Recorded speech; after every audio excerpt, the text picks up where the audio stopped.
A week full of news and a missing host. Coming up next on Cloud Chronicles.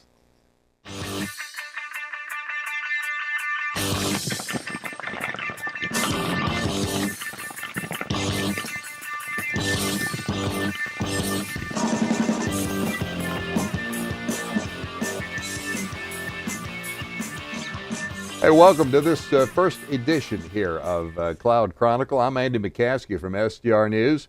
And of course, want to introduce our roving reporter, Ofir Nachmani, who's joining us from Tel Aviv. Hi, Andy. How are you? It's a pleasure, to have our first actual session. And we have a lot of, great headlines for, coming from this week. Yeah, well, a lot going on in public cloud leaders. Of course, Amazon had a big meeting, and Microsoft is involved, a little bit from Google. But the biggest news has to be Amazon. What was your make on the presentation that occurred this past Thursday? So yesterday they actually have their, annual New York Summit, and it was led by their famous CDO, Mr. Werner Vogels. More than 30,000 attend to the summit. I heard Mr. Vogels, dozens of times, and it's always great to listen to his Dutch accent describing how cloud increasing innovation. This is actually what is going on there right now. And Bezos that said, last year in Vegas that cloud unleashed creativity. In his keynotes, Vogel describes the cloud low total cost of ownership and how it reduces the cost of failure. He actually mentioned the word zero with regards to the cost of failure, from traditional to the cloud. Zero is a good number. Sorry, yeah. Yeah, it's amazing number, to say that it's a zero cost of failure today in the IT world, due to the cloud. It's actually a very extreme way to relate to that. So last year, according to analysts like IDC and Gartner, AWS generated about 2 billion in revenues. Some will say 3 billion. Amazon doesn't really reveal the actual numbers. Of course, it's expected to grow stronger, given the increase of adoption of its cloud services. On the keynotes, Vogel noted that Amazon storage, the S3, actually holds 2 trillion objects, and it's run more than 1.1 million peaks. Requests per second. This is actually, it's crazy. This can happen only when you have an endless amount of compute. This is what the Amazon cloud holds today. It's growing like crazy, and he also noted and emphasized that Amazon perception of a high volume, low margin, selling books actually brought that to this notion of cloud, and they presented 31 price reductions since the startup in 2006. As an example, by the way, at the beginning of this month, Amazon reduced its Windows, maybe the most expensive compute resource, Windows on-demand server, a reduction of about 26%. And this forwarded me to the next headline, and that's coming from Microsoft. You mentioned that, one of the leaders, and I can say that today, from my perspective, Amazon, Microsoft, and Google must be, or they are today, focusing very heavily in the public cloud, specifically in infrastructure as a service. As some of our listeners or the viewers of these shows know, that Amazon started Azure as a platform as a service. They're starting from a platform that you can build upon using their software objects. But following the disruptive Amazon thing, they announced last year that they will present their own infrastructure as a service. And they actually announced that the great availability of this service this week, including Windows Azure virtual machines, in comparison to Amazon instances, and Windows Azure virtual networks components. The announcements arrive really, 1 year, as I said, after Microsoft first promised to let its customers provision virtual machines on Windows Azure. It came from the notion of, Amazon is bringing something, and our customers for the last 10, 15 years, 20 years, actually moving to Amazon. So Azure, Microsoft came with the Azure Infrastructure as a Service delivery this week. And together with this GA announcement, they actually, in reaction to the reduction of Amazon costs on the Windows servers, Microsoft actually slashed this week its cloud prices by 21% to 33% for its online cloud services. And this move will help Microsoft to match the prices eventually that are offered by Amazon, and bring them to understand how they are creating margins with on high volumes delivery.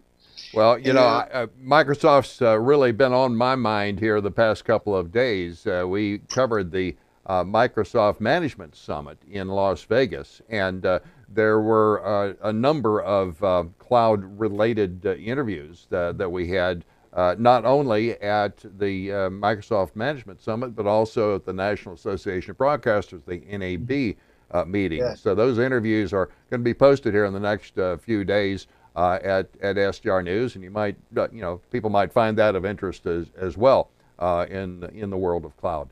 We're kind of ignoring the another elephant in the room with Google, and they've had a little bit of trouble this past week.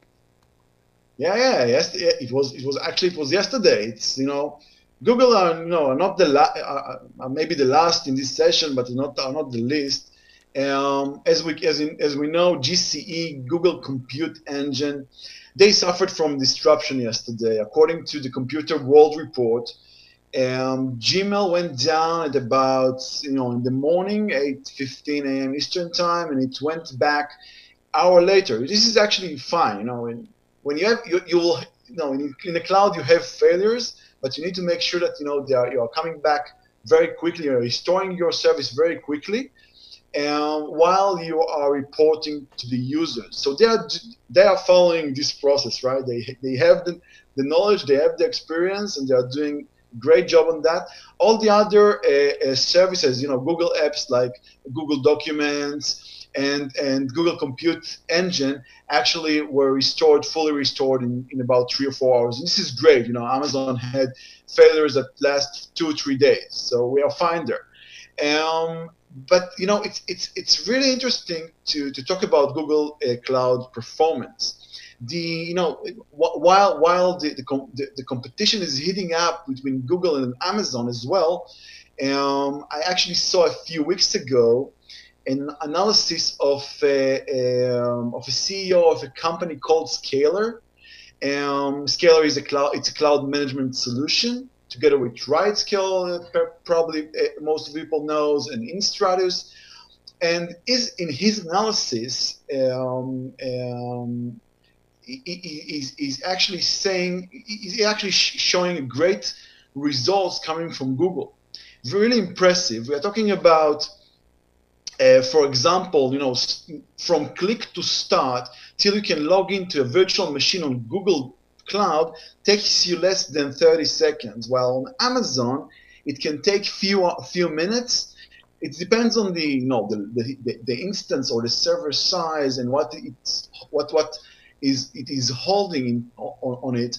But still, we're talking about 4 to 10 times improvement. And this is very interesting, because people today with Amazon, they have all these performance issues with their EBS volumes that were improved, while Amazon presented last year the IOPS EBS volumes. But again, Google comes with a lot of experience on provisioning the scale for millions, billions of people with their Google search and all their applications. So it's actually native for them to be able to present a high performance compute on their public cloud.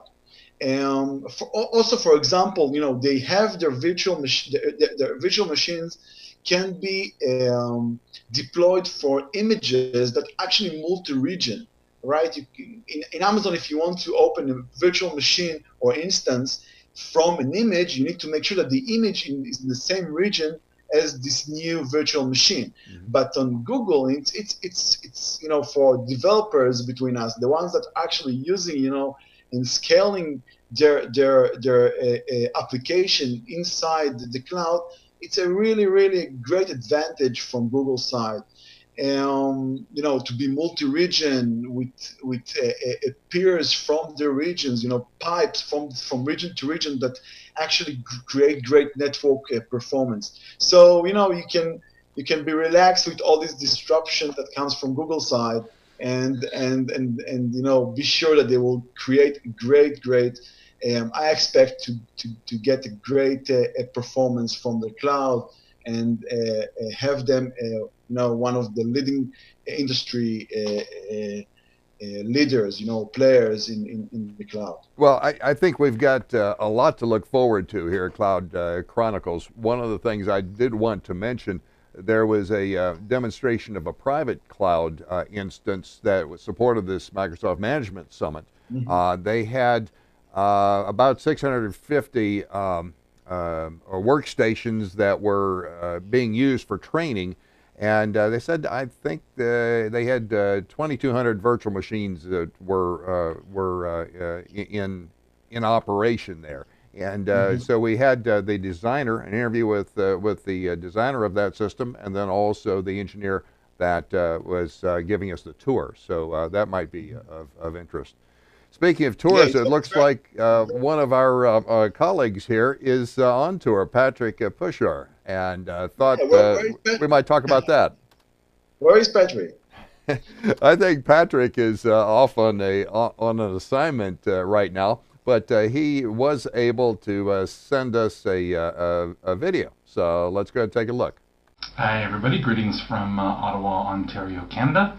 This certainly isn't the way I want to start the Cloud Chronicle web series, but I guess when you try to build content from more than a theoretical perspective, which is what we're trying to do, we're trying to get a practitioner's viewpoint as well, this is what you deal with. I'm probably on the road a good 25% of the time. I like to try and keep it there. Sometimes that isn't possible.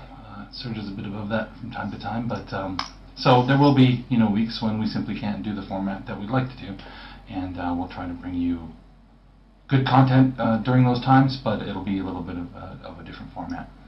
I'm here in Ottawa. For those that don't know, I accepted a job recently with a company called AppZero. Go check them out. They're at appzero.com, and we really specialize in application migrations, whether that's from data center to data center, maybe just a data center modernization initiative, or whether you're taking your applications to a cloud environment, and that can be, of course, public, private, kind of whatever flavor of cloud you're interested in.